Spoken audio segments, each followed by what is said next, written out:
आइए आज मैं आपको आपसे अब मैं जहाँ पे खड़ा हूँ वो है आगरा का लाल किला। इस लाल किले का निर्माण सम्राट अकबर के द्वारा प्रारंभ किया गया था। बाद में शाहजहां और औरंगजेब के समय पूर्ण किया गया। किला दो हिस्सों में है। पहले हिस्से में अपन देखते हैं कि जिस भाग में मैं खड़ा हूँ उस भाग का निर्माण अकबर के समय में हुआ था, और बाद में जो दूसरा हिस्सा जो अब वर्तमान में बंद कर दिया गया है उस हिस्से का निर्माण जो है वो जहांगीर और औरंगजेब के समय में पूर्ण हुआ था। जहाँ पे मैं सामने की ओर जो जगह खाली है वहाँ कभी मयूर सिंहासन हुआ करती थी। वो विश्व प्रसिद्ध मयूर सिंहासन जहाँ पे कोहिनूर हीरा जड़ा हुआ था, और उस हीरे को बाद में राजस्थान द्वारा ले जाया गया। और यहाँ पे सम्राट स्वयं बैठते थे। अगल बगल जो जालियां दिखाई दे रही है वहाँ पर उनकी रानियां रहती थी। नीचे का जो जगह दिख रहा है वहाँ पे वजीर बैठा करते थे।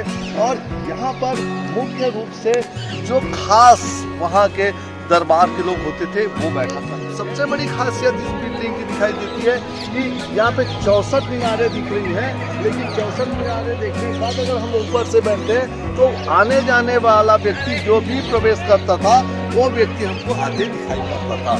हम देखते हैं कि दीवाने आम, दीवाने खास, अंगूरी महल, और यहाँ से ताजमहल जो है वो दिखाई पड़ता था। यमुना के किनारे बसा हुआ यह भी आगरा का किला वास्तव में मुगल कालीन वास्तुकला के एक बहुत बढ़िया उदाहरण हमको देखने को मिलता है।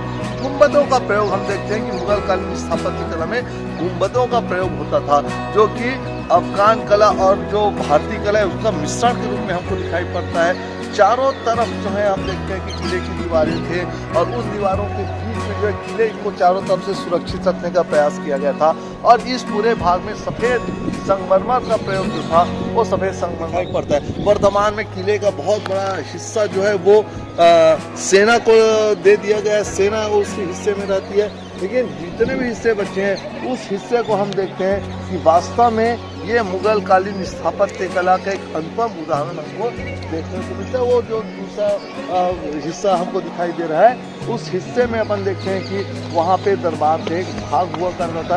एक हिस्सा वो भी था, और दूसरा हिस्सा जहाँ मैं खड़े होकर से आपसे बातचीत कर रहा हूँ वो हिस्सा है। चारों तरफ सुंदर गार्डनों का निर्माण होता था। चारों तरफ चार दीवारें, रानियों के रहने के लिए अलग से जगह बने हुए हैं। अंदर के जहाँ हम दिखाई पड़ते हैं कुछ भाग ऐसे जहाँ से सीधे के सीधे ताजमहल हमको दिखाई पड़ता है। तो ये मुगल कालीन स्थापत्य कला का एक अनुपम उदाहरण है। आज मेरे साथ मेरे महाविद्यालय के बहुत सारे बच्चे हैं, उन्होंने इस सब चीज को देखा जाना, और इतिहास को समझने के लिए आवश्यक है कि पुस्तकीय ज्ञान के अलावा अगर आप जाकर के साक्षात उसको अपने आंखों के सामने देखते किस प्रकार से जो अफगान शैली का दिखाई पड़ता है हमको, और जो राजपूत लोग हैं राजपूत कला शैली के जो राजस्थान के जो कलाकार हैं उन्होंने आगे जो लाल पत्थर है उसका कार्य किया है। इस तरीके से आप देखेंगे कि पूरा का पूरा यह किला जो है जिसका प्रारंभ अकबर ने किया था वास्तव में मुगल कालीन स्थापत्य कला का एक बहुत ही अनुपम उदाहरण है। और वास्तव में एक इतिहास के विद्यार्थी को अगर मुगल कालीन स्थापत्य कला को समझना है तो उसे आगरा आना पड़ेगा, उसे ताजमहल देखनी पड़ेगी, उसे आगरा का किला देखना पड़ेगा।